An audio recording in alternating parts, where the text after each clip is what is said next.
আসসালামু আলাইকুম। বাড়িতে আলু নেই। আমি বুদ্ধি করে বেগুনের এই রেসিপি বানিয়ে ফেললাম। আলু দিয়ে আমরা এরকম করে নাস্তা বানিয়ে থাকি। কিন্তু একটা বেগুন ছিল, সেই বেগুন দিয়ে আমি এই মজাদার মুসমুসে মুখরোচক নাস্তা বানিয়ে ফেললাম। খাওয়ার পরে বোঝাই যাবে না যে এটা বেগুনের নাস্তা খাচ্ছি। এতটাই মজার হয়। তাহলে চলুন দেখে নিই। এখানে আমি বেগুন নিয়েছি।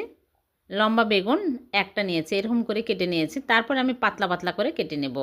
কেটে ধুয়ে পানি ভালো করে ঝরিয়ে নিয়েছি। এখন আমি এর মধ্যে স্বাদমতো লবণ দিয়ে দিচ্ছি। আর এখানে নিয়েছি মরিচের গুঁড়া হাফ চামচ দিয়ে আমি ভালো করে মাখিয়ে নিব। এই বেগুনের স্কিনগুলো তুলে ফেলে দিবেন, তাহলে বেশি ভালো হবে। এখন এক সাইডে রেখে দিলাম। আর এদিকে একটা বাটিতে নিয়ে নিচ্ছি ময়দা। আটা ময়দা যে কোনো নিলেই হবে। 1 কাপ নিয়ে নিচ্ছি। 1 কাপ নিয়ে নিচ্ছি। আর এর মধ্যে দিয়ে দিচ্ছি স্বাদমতো লবণ। আর এখানে নিয়েছি ভাজা গোলমরিচের গুঁড়া হাফ চামচ আর 1 প্যাকেট ম্যাজিক মশলা। ম্যাজিক মশলা যদি হাতের কাছে না থাকে তাহলে ভাজা জিরা ধনিয়া গুঁড়াও নিতে পারবেন। এখন ভালো করে মিশিয়ে নিব। তারপরে অল্প অল্প করে পানি দিয়ে পাতলা ব্যাটার তৈরি করে নিব। একদম পাতলা করা যাবে না, একটু ঘন টাইপের হবে।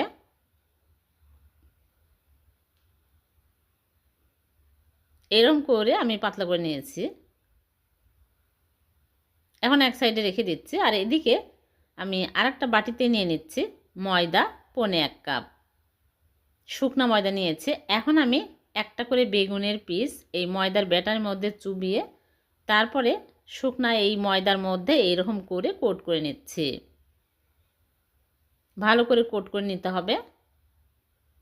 আবারও সামান্য পরিমাণে ব্যাটার উপরে দিয়ে আবারও এরকম করে কোট করে নিচ্ছি। তাহলে লেয়ার হলে যখন তেলের মধ্যে দিয়ে ভাজবো তখন একদম মুচমুচে হবে, খেতে ভালো লাগবে। বেগুনের এই নাস্তাগুলো খেয়ে বুঝতেই পারবেন না যে বেগুন দিয়ে তৈরি করা। এতটাই ক্রিস্পি হয় আর খুবই টেস্টি হয়। আপনার বাড়িতে বানিয়ে দেখবেন। মাত্র একটা বেগুন থাকলে এই মজাদার নাস্তা তৈরি করে নেওয়া যায়। সবগুলো আমি এইরকম করে কোট করে নিয়েছি। তেল আগে থেকে হাইটে গরম করে নিয়েছি। এখন একটা একটা করে দিয়ে দিচ্ছি। দিয়ে উল্টে পাল্টে ভেজে নেব।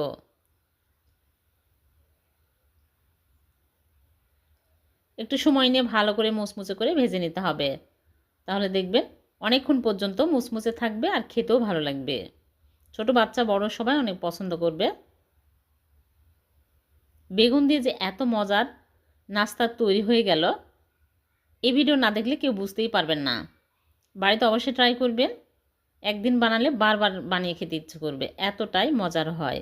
সামান্য হাতের কাছে থাকা উপকরণ দিয়ে এই মজাদার নাস্তা তৈরি হয়ে গেল। সবগুলো ভেজে তুলে নিয়েছি। এখন আমি একটা ভেঙে দেখাচ্ছি কতটা মুচমুচে ক্রিস্পি হয়েছে। ভিডিওটি যদি ভালো লেগে থাকে লাইক কমেন্ট শেয়ার করতে ভুলবেন না। অন্যকে দেখার সুযোগ করে দেবেন। আবার দেখা হবে এরকম নতুন কোনো রেসিপিতে। আল্লাহ হাফেজ।